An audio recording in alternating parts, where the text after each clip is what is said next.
जय माता दी दोस्तों।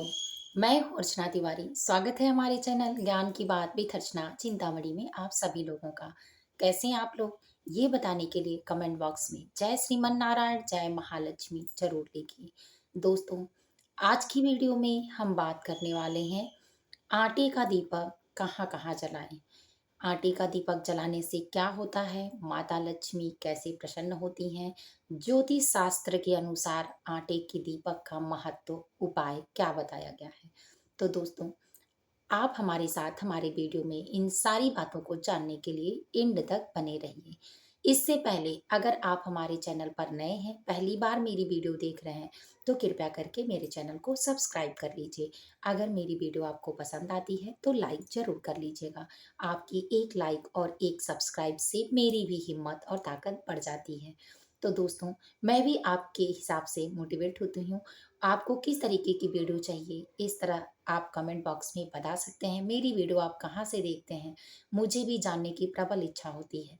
तो आप ज़रूर कमेंट बॉक्स में बताएं कि आप मेरी वीडियो कहाँ से देखते हैं। दोस्तों, वीडियो देखते समय लाइक करना बिल्कुल मत भूलिए। तो चलिए दोस्तों, जानते हैं। सबसे पहले शुक्रवार के दिन, यानी शुक्रवार के दिन ये उपाय किया जा सकता है और शुक्रवार का दिन बेहद खास होता है आटे के दीपक को जलाने के लिए। किन किन जगहों पर किन किन बातों के लिए दीपक जलाए जाए, आज हम इस नियम को जानते हैं। कि अगर पति पत्नी के बीच लड़ाइयाँ होती हैं तो आप ये दीपक कहाँ रखेंगे। अगर आपके घर में कलह क्लेश अधिक होता है, परिवार में मोटाव तनाव होता है, तो दीपक कहाँ रखेंगे। आपके घर में लक्ष्मी का वास नहीं हो पा रहा है, यानी पैसा आ रहा है टिक नहीं पा रहा है, तो दीपक आप कहाँ रखेंगे। आपके घर में उन्नति का मार्ग खुले और धन समृद्धि और बढ़े जितना है, उसके लिए आप कहाँ रखेंगे।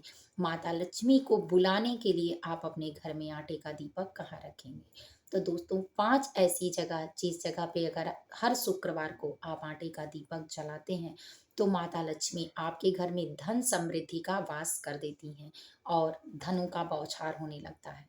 धीरे धीरे, ये नहीं कि अचानक। ये कही हुई बातें सिर्फ बनावटी बातें और सुनने के लिए नहीं है। आप करके प्रैक्टिकल में 4 शुक्रवार बीतते ही आपको कोई ना कोई खुशखबरी मिलना शुरू हो जाएगी और आपके उन्नति के मार्ग खुलने आप खुद देखेंगे कि आपका काम बनता नजर आ रहा है। तो दोस्तों, सबसे पहले कि माता लक्ष्मी की कृपा प्राप्त करने के लिए बहुत सारे योग टोटके और कर्म किए जाते हैं, जिसमें ये भी एक ज्योतिष शास्त्र का नियम है और कर्म है। अगर इस कर्म को कोई अचूक तरीके से करता है तो उसके घर में लक्ष्मी का वास होता है और माता लक्ष्मी की कृपा विशेष रूप से उनके घर पर बनी रहती है।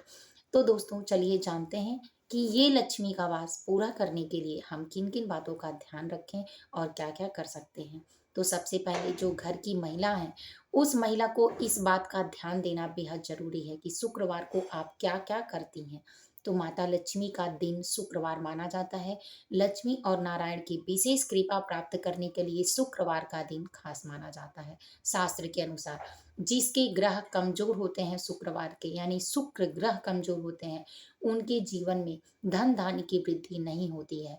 उनके पारिवारिक रूप से, यानी पति पत्नी के रिश्ते में कलह क्लेश हमेशा बना रहता है। जिनके शुक्र ग्रह कमजोर होते हैं, उनके नाते रिश्ते भी कमजोर होते हैं। उनका शरीर भी सुडौल होता है, यानी उनका शरीर भी चमकदार नहीं हो पाता है, यानी स्वस्थ नहीं हो पाता है, हीन हीन दिखता रहता है। जिसका शुक्र ग्रह मजबूत नहीं होता है, उनको साफ सफाई करने का मन नहीं करता है। यानी चलिए जानते हैं सबसे पहले कि शुक्रवार कब कब मजबूत होता है और कब कब कमजोर होता है। तब जाके आटे के दीपक का बताते हैं नियम। आप हमारे साथ हमारे वीडियो में एंड तक बने रहिए। दोस्तों, बेहद वीडियो खास है, जिससे आप अपने घर को हमेशा सुख समृद्धि में बनाए रखते हैं। एक जिम्मेदारी होती है हर महिला को अपने घर को सुसज्जित करने की। कहा जाता है घर मकान रहता है, मकान तब होता है जब उसको एक पुरुष अपनी कमाई से निर्माण करता है। लेकिन घर घर तब होता है जब उसमें एक लक्ष्मी दीपक जलाती है और उस घर की रोशनी को जहाँ रहती है वहां से बढ़ाती रहती है। यानी घर तभी घर होता है जिस घर में लक्ष्मी का वास होता है। लक्ष्मी हमेशा अन्नपूर्णा का रूप होती है, दुर्गा के रूप होती है, काली का रूप होती है, माता लक्ष्मी का रूप होती है। लेकिन इसी रूप में अगर स्वरूप का चयन कर दिया जाए, जोड़ दिया जाए, तो साक्षात लक्ष्मी का दर्शन आप अपनी पत्नी के रूप में कर सकते हैं। तो दोस्तों लक्ष्मी के बहुत सारे गुण हैं।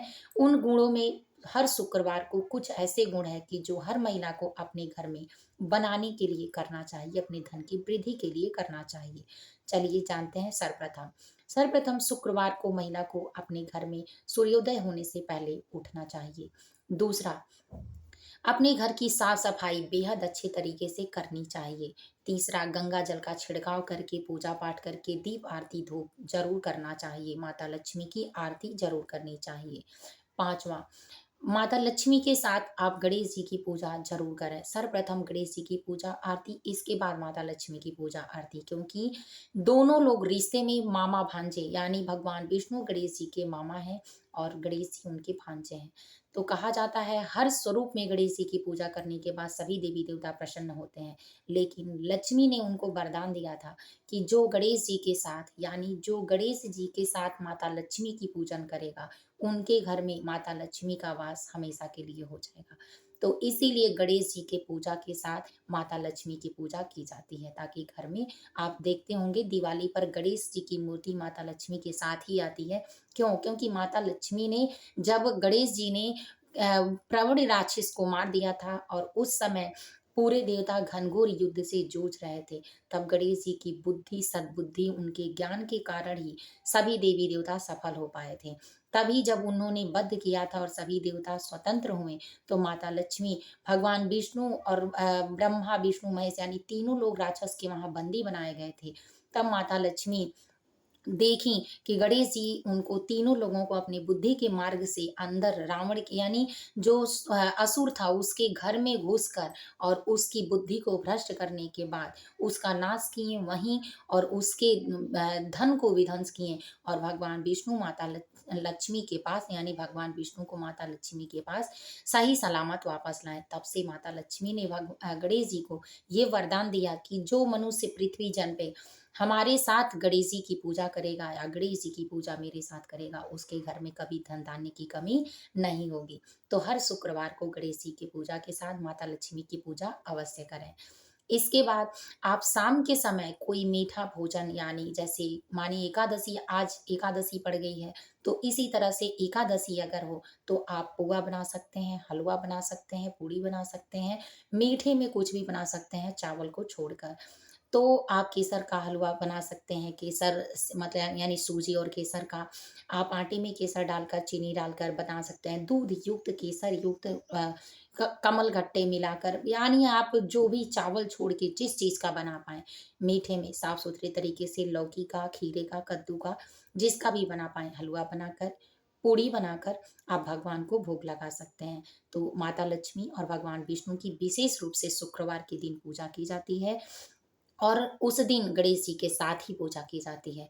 तो दोस्तों ये हर महिला को अपने घर में करना चाहिए, और याद रखना चाहिए कि शुक्रवार के दिन हर महिला को अपने शारीरिक रूप से शुद्धता और पवित्रता का ध्यान देना चाहिए। बहुत सारी महिलाओं की ये आदत होती है कि किचन में रोटी बनाते समय अपने बालों को छू देती हैं, भोजन करते समय अपने बालों को छू देती हैं। इस तरह से जिस महिला के बाल अशुद्ध होते हैं और छू देने से, यानी वो जूठे हो जाते हैं, तो उनके शारीरिक रूप से लक्ष्मी की हानि होने लगती है। तो इसीलिए अपने आप को साफ सुथरा रखें, शुक्रवार के दिन बाल जरूर धो लें, और शुक्रवार को काले रंग, भूरे रंग, नीले रंग का वस्त्र बिल्कुल मत पहने। उस दिन आप हमेशा लाल, पीले, गुलाबी, नीले रंग का वस्त्र ही पहने, ज्यादा अच्छा माना। नीले रंग में आपको नीला रंग नहीं पहनना, सॉरी, पीले रंग, हरे रंग का, काले रंग का नहीं पहनना है, लाल रंग का पहनना है, सफेद रंग का भी आप पहन सकते हैं, माता लक्ष्मी को प्रिय है। वैसे आप सुहागिन हैं तो लाल और पीला ही ज्यादा अच्छा है, ऑरेंज कलर का। तो ये उपाय आप ज़रूर कर लें, उस दिन बाल धुलकर स्नान ज़रूर करें। हर शुक्रवार को बाल धुलने से आपकी धन समृद्धि में वृद्धि होती है, आपके घर में माता लक्ष्मी का वास होता है, सद्बुद्धि मिलती है।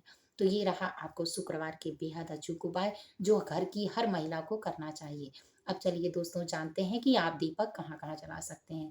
तो अगर आपके घर में नकारात्मक ऊर्जा है, बार-बार परिवार के अन्य सदस्यों में टकरार और लड़ाइयाँ होती हैं, तो हर शुक्रवार को अपने घर पर, घर के छत पर आटे का दीपक जलाकर रात्रि में जब सब सोने जाएं तो जरूर रखना चाहिए। इससे आपके सौभाग्य में वृद्धि होगी और आपके घर का कलह दोष मिटने लगेगा। अब चलिए जानते हैं दूसरा। दूसरा, धन की वृद्धि के लिए, समृद्धि के लिए चाहे कोई भी दिन हो, लेकिन शुक्रवार के दिन विशेष रूप से घी का या तिल के तेल का दीपक माता तुलसी में ज़रूर जलाएँ। और याद रखें कि गोधूली बेला में यानी 5 बज के स मतलब 5 बजे से 7 बजे के अंदर जलाएँ, दिन देखने के बाद और दिन ढलने के बाद।